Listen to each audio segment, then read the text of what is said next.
Thanks for listening to Better Business, Better Life. I'm your host, Deborah Chantry-Taylor. We're going to do something a little bit fun now. This podcast, would you believe, has been going since 2020. It started off as a bit of a fun hobby, and now some 5 or 6 years later, we're 260 episodes in and still going strong.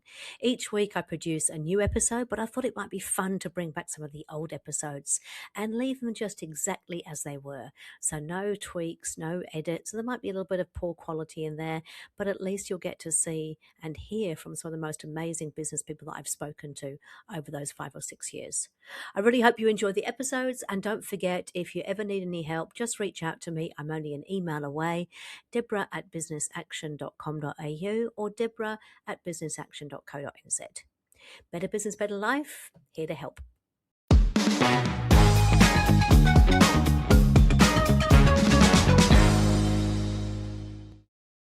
So good morning and welcome to another episode of Better Business, Better Life. I'm here this morning with Shelley Woodrow, who is a newly certified EOS Implementer from Las Vegas. Welcome, Shelley. Thank you so much. Great to be here. It's lovely to have you. Now, I understand, of course, it's afternoon over there rather than morning, so good afternoon to you. So, Shelley, you and I have met through our EOS community, and I've heard your story, and I just think it's fascinating. I wonder if you might share a little bit of that with our listeners about how you got to, I suppose, first of all, know about EOS, and then secondly, actually become an EOS implementer. Yes. So my first introduction into EOS was about 3.5, almost 4 years ago now, where I went to a company to do some project work for a friend of a friend who was standing up sales. So I went over as head of sales into this company in San Diego, California, and they were working with an implementer.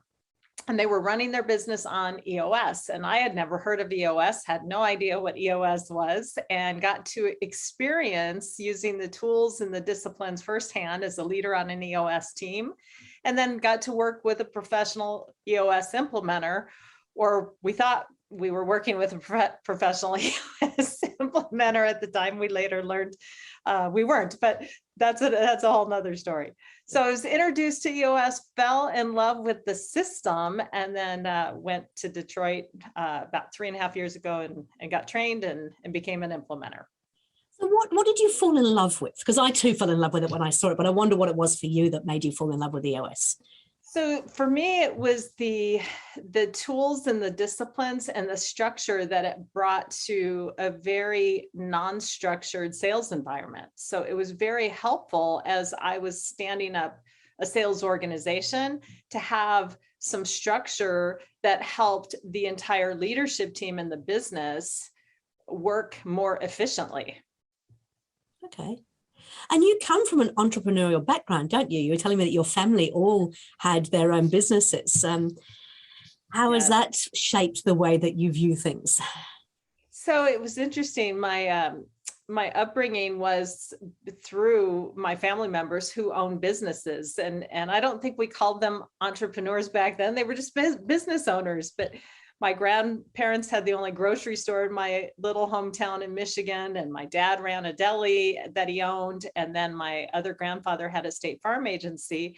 And what I learned from them was to run your own business, own your own business, and lead people. And so that's really what I've done through my entire career. And most of that career was 26 years in media. So I ran ad sales for a big media company, cable operator, and oversaw very hefty and complicated P&Ls. So that's where I got my first exposure to running my own market and my own business, essentially. Yep. And then from there, followed my love of coaching to Vistage Worldwide, and got to experience connecting and coaching and working with peer advisory board groups. And then from there was introduced to EOS through the company that I mentioned earlier. So that brought me to where I am today. About 3.5 years ago, stood up my business and then started implementing EOS. And I have fallen in love with what I do and have been doing it ever since. I love helping entrepreneurs get more of what they want from their business. I can see that, absolutely. So tell me a little bit about your history with this first kind of, experience of running EOS in a business, with what turned out not to be a professional EOS implementer, but nevertheless that you were doing something of the EOS process, I guess. Can you share a little bit about that experience and what, I suppose, some of the challenges you came up against and how EOS helped with that? Sure. So some of the challenges were we really had no internal processes really defined, and especially around sales, because they were introducing a new revenue line, a new sales channel. And so that's what I was invited to come over and stand up. And so in working with EOS tools, it made everything much easier, much quicker. It provided a structure for the business. I knew sales, but I'm not great at imposing structure. So because the tools are so simple and easy to use, overlaying that structure on a solid sales foundation made for a really great experience running on EOS.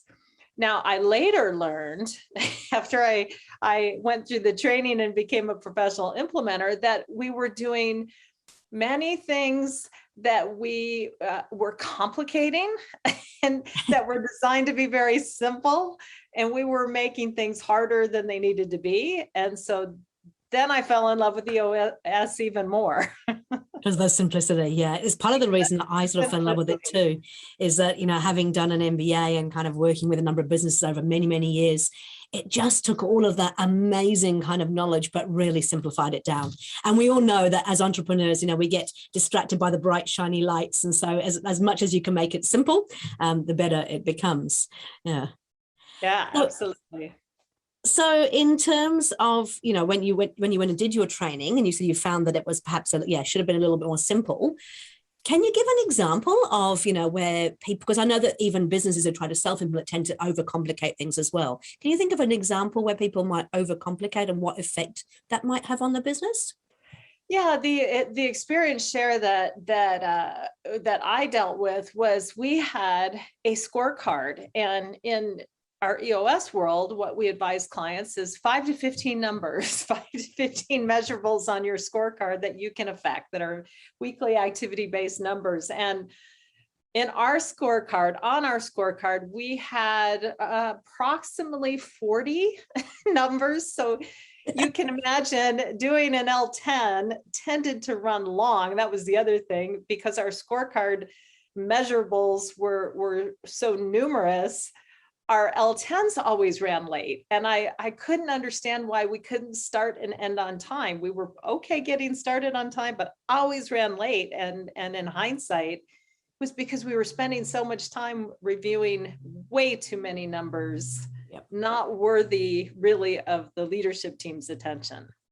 That makes perfect sense. Hey, what's your favorite EOS tool? I have two. Yep. So the first is the L10 meeting and that meeting agenda. I feel like it truly is the moment of truth for a leadership team, helps to bring structure, helps to have the team really learn disciplines around solving their key issues every week and moving the business forward. So that's number one. And then number two is the vision traction organizer. Just such a simple way to create a vision and a plan and alignment and agreement around that plan. So everybody's rowing in one direction. So I cannot choose between those two. I love them both. And I think those two together, I mean, I've seen the same. The level 10 meeting can just fundamentally change the way a business operates, right? A leadership team operates and how they actually deal with things. And it's really quick. Like it's almost as soon as they start implementing that agenda, things start to change almost overnight, don't they?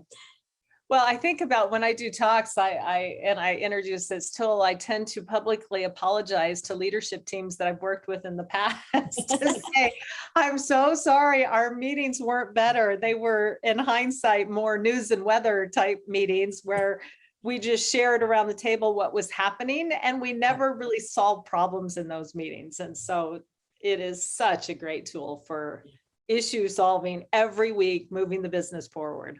Yeah. Now, you've been doing this for sort of 3.5 years now, so I'm assuming you've worked with quite a number of different businesses. Is there a particular sort of case study or story that you could tell about something that significantly changed in a business once they started working with EOS and with yourself, of course? Yeah, the one that comes to mind is I have a company called Cocoa Taps that I work with, and they are Ah, in the coconut business. yes, And you may have heard of Coco Vinny. He and yes. his team have been featured on Shark Tank and on MSNBC's The Profit.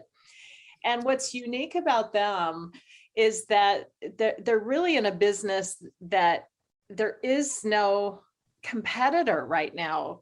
They take coconuts, shave coconuts into a diamond shape. They put the company brand and logo on the coconut, and they have a patent on the actual tap that you can tap right into the coconut and drink the coconut water milk right out of the fruit, right? So what they focus on are vacation destinationers, and vacation destinations are their two target markets. And so you can imagine when COVID hit, so Oh, they yeah. were hit pretty hard. So their clients are the hotels on the Las Vegas Strip, the cruise ships, and vacation destinations, none of which were really operational during that time. So through EOS, they were able to pull forward the ideas that they had on their 3-year picture and really pivot during the COVID time period when they lost about 90% of their revenue. Wow. Just went on hold, and they were able to work on things that were destined to be worked on in their future, but they were able to pull them forward and work on them and stand up some equipment, a Tapomatic machine that was in their future, but they pulled it forward and really created new ways to market and found new clients through this process. So they got into the grocery business and got their product out that way. So EOS really helped them be able to just shift and make changes when they were hit hard, and it enabled them really to stay in business. And that's because they had the clarity of the vision of the future. Yeah. Therefore, they could actually bring it forward. Whereas a lot of businesses just go day by day, fighting fires, keeping going. Yeah, Yeah. absolutely. Actually, we've even heard about them over here. So it's a very, very famous brand. That's awesome. Any others that kind of spring to mind that you've had sort of, I mean, I know that most businesses we work with get great results, but is there any that particularly stand out and you think, oh, that was just a game changer for them? I have two right now that are in very similar situations. Their ability to pass the baton from the co-founders to two new business partners in both cases has been accelerated through this process and has really made those transitions much smoother and easier because they've been able to use the tools. Yes. So they've been able to use the tool where we can put owners that are going to morph out of the business at some point in the near future into the owner's box. And they're allowing, in both of these cases, the new partners to stand up and take on the in the business roles while they are shifting to working on the business. So I've got almost two identical situations where clients are working in that capacity, and it's really helped them gain clarity around the timing of their departure, what their role is today between now and the time that they actually do retire, and what they do with their day because there's that clarity. So those are just two cases that are front and center. I've just worked with these clients recently and been in their quarterlies with them, and they're two clients, one in California, one in Nevada, that are almost in the identical situation. But these tools really are helping bring that clarity to big life transitions. Yeah. So it's nice. Yeah. I think, obviously with the EOS, we work with sort of privately owned companies. A lot of those are actually family businesses. And I think it is always a sort of a challenge, what happens when you're ready to start thinking about moving on, and how do you hand over that baton to the next person, whether it be a family member or somebody who's not in the family, but will actually take that business over. Yeah, I think Yeah. to that. Oh. Yeah. And, one other example in with these two clients is in both cases, there was a major health issue, one on each of those teams. And we were able to use IDSing, a tool, our issue solving tool through EOS, in one case to prepare for a surgery that could potentially end in death, and IDS what happens if I don't make it through the surgery.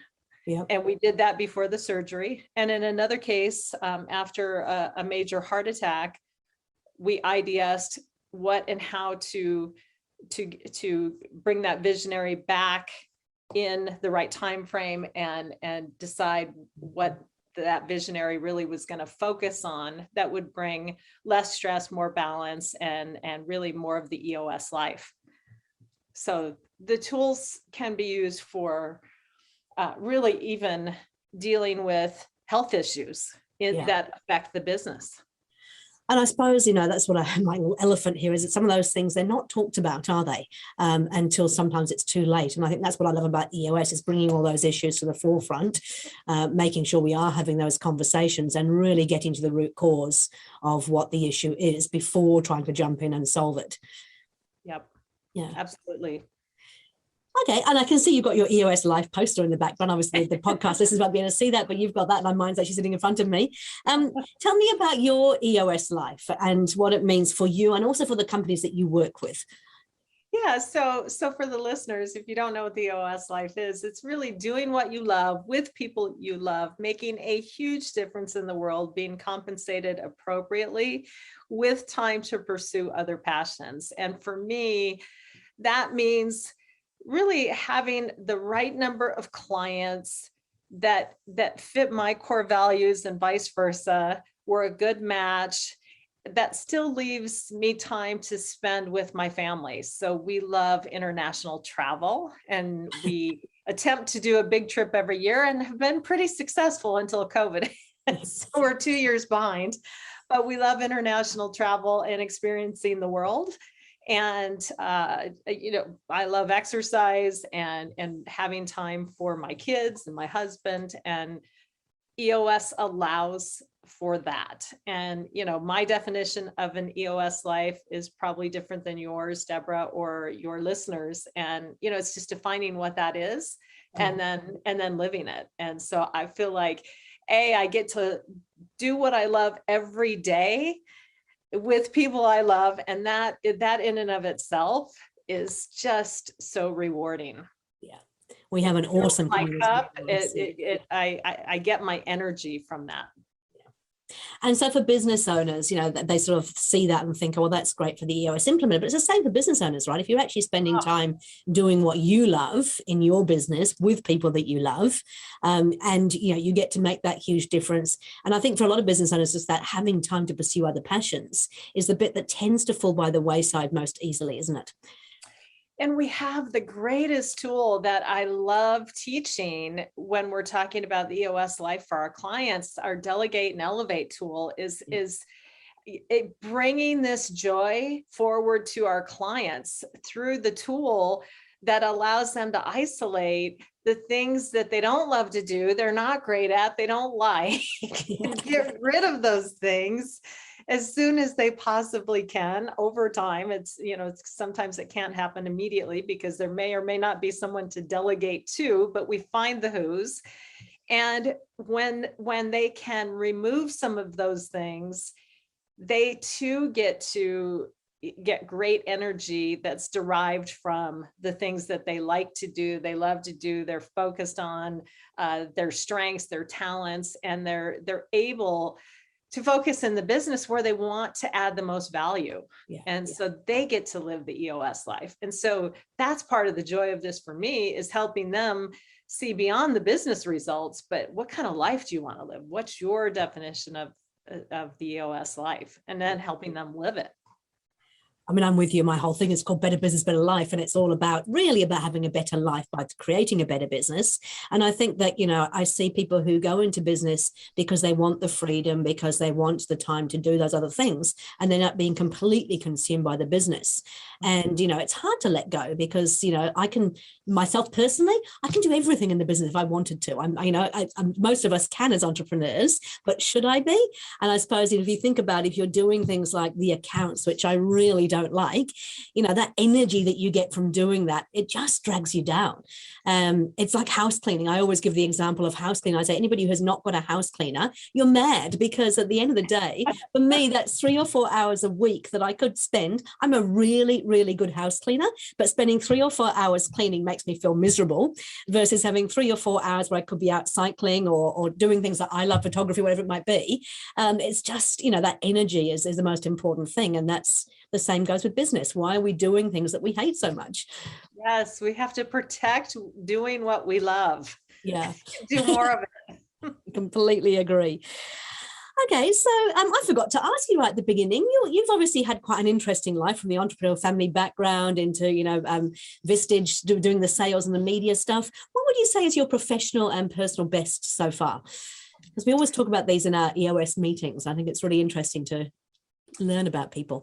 For me, the 2 compliments that I had throughout my career are probably my favorite. I would say are my accomplishments.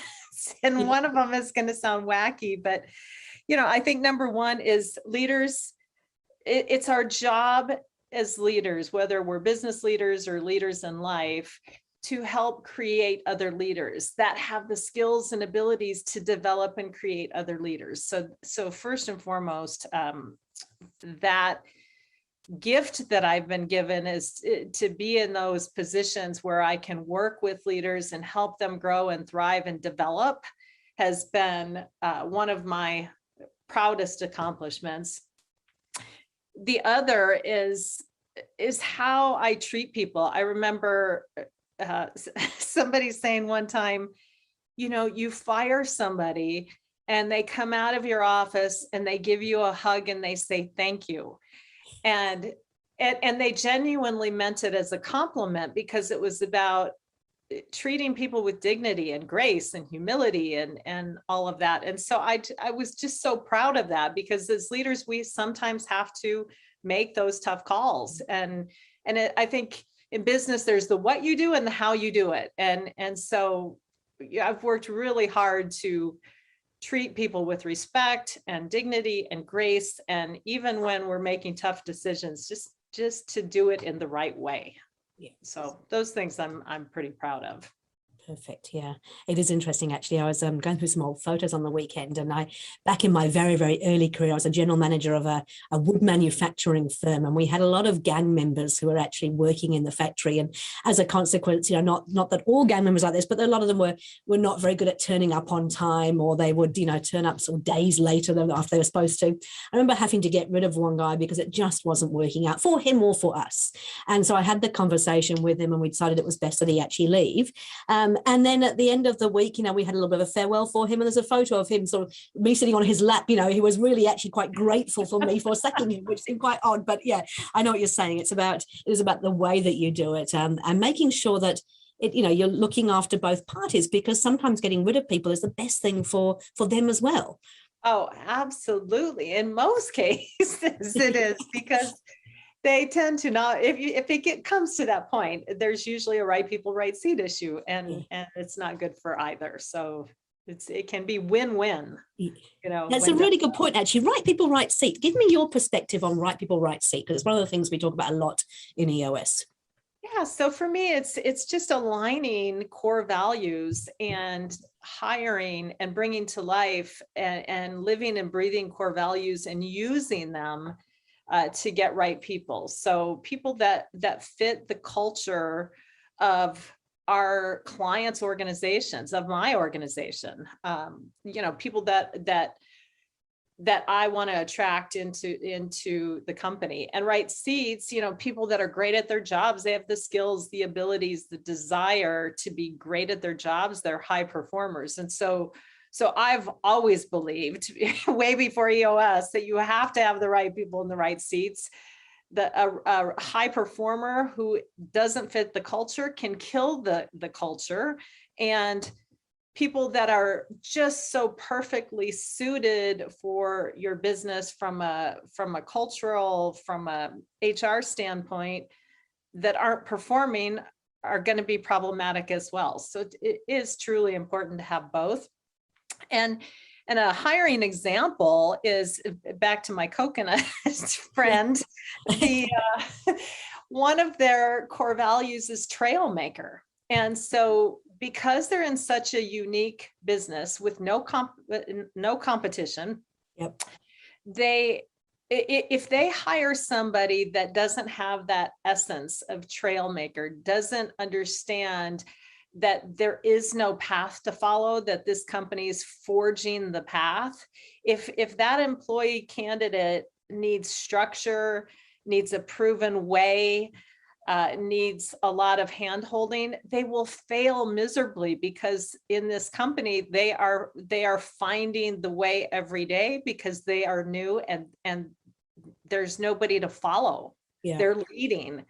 And so it's so important that they use those core values, especially that one, to make sure that the people that they bring on can operate with ambiguity, no proven process, no system, until they develop it. Yeah. You know, I completely agree. Hey, just in terms of, it's interesting, how do they test that? You know, when not test, but yeah, no, how do they check that when somebody's actually coming for an interview? Because somebody can say, oh yes, absolutely, you know, I'm a trial finder, but what can they do to ensure that their actions fit in with what they're saying? Yeah, great question. So what they do is they say, and along with the other core values, there's 4 more, but they say, you know, can you tell me about a time where you had to be a trail maker, you had to lead the way, and you didn't know the way? Yeah. And so can you describe for us, what was the situation, what action did you take, and what were the results? And so it just is a way to test when somebody says, oh yes, I can be a trail maker. Yeah. Well, can you give me an example of a way that you've done that in the past? What was the situation? What action did you take? And what were the results? And so that tends to be just a very simple way to kind of have them demonstrate that they have done that or can do that, because they've got some examples. Love it. Perfect. Hey, look, we like to give our listeners sort of 3 things they can take away in action, because EOS is all about traction and getting things going. So what would be the sort of 3 top tips that you would like to share with the listeners today? So some of them are not related to EOS, but just in business in general. Perfect. The first is that what I've found in my career and in life is a phrase that I heard from Thomas Will Haidt, who said it back in, I think, about 1973. But the phrase is, to think is to create. And so the lesson that I've learned is thoughts are things. Yep. And I want my input to be positive, and the things that I think about to be positive, so that I create the things that I want in business that I want to manifest. So to think is to create. So be careful what you think about. And we know in this process for sure, be careful what you ask for, because you will get it using this process. Number 2 is that kind of tied to that, when, you know, I found when my intention is clear, when I know what I want, whether it's in business or in my personal life, the mechanism will show up. The mechanism will appear when I am clear. And so, you know, just putting out there into the universe what I want, setting that intention, and then taking action and mobilizing energy towards that intention equals 100% result, because the way that I will get there may change a million times. But when I'm clear, I usually get that thing that I want. And then last but not least, I would say, if you haven't read the EOS Life book, read it, because for me and for my clients, my wish is that we all can live our best EOS life, get the things that we want from our businesses, but also get the things that we want in our personal lives. Yeah. And have that balance, however we define it. And so, you know, I wish for all of you, live your best EOS life. Fantastic. And it's really interesting, because it's not just about business owners and entrepreneurs, but anybody can read that book, even as an employee, and start to see how you can create what is important to you. Absolutely. Yeah. Hey, Shelley, it's been really lovely to talk to you. I love your passion and your energy. I can see, why I joined this community when I talk to people like you. It's fantastic that we get to work together. In terms of the people you work with, I mean, I know you're based in Las Vegas, but who do you work with? What do they look like? Where are they from? And how would they get hold of you? Yeah, so they can get a hold of me at shelley.woodrow at eosworldwide.com. Shelley.woodrow at eosworldwide.com. Yep. And the type of people that I look to help are people that want help, that are running a great business. Maybe they're frustrated or struggling, but they want more than they're getting today, and they're willing to put in the work, and they want to achieve great things, and they're great humans. Like selfishly, they're great humans. That's fantastic. And that's how I would describe my clientele. I feel so blessed and lucky to work every day, truly, with people that I love, that I would socialize with nightly, or I will work with in business because just of who they are. And so great people, do what you love with people you love. Wonderful. Hey, look, I cannot wait until international travel opens up again, because I'm really looking forward to coming over to the US and meeting with all you guys. It's great that we get to catch up virtually once a quarter, but honestly, I'm looking forward to that hug one day soon. Oh, me too, Deborah. Thank you so much for having me. Oh, look, thank you for giving up your time. Have the wonderful rest of your afternoon, and I look forward to talking to you soon. All right. Thank you. Thanks, Shelley.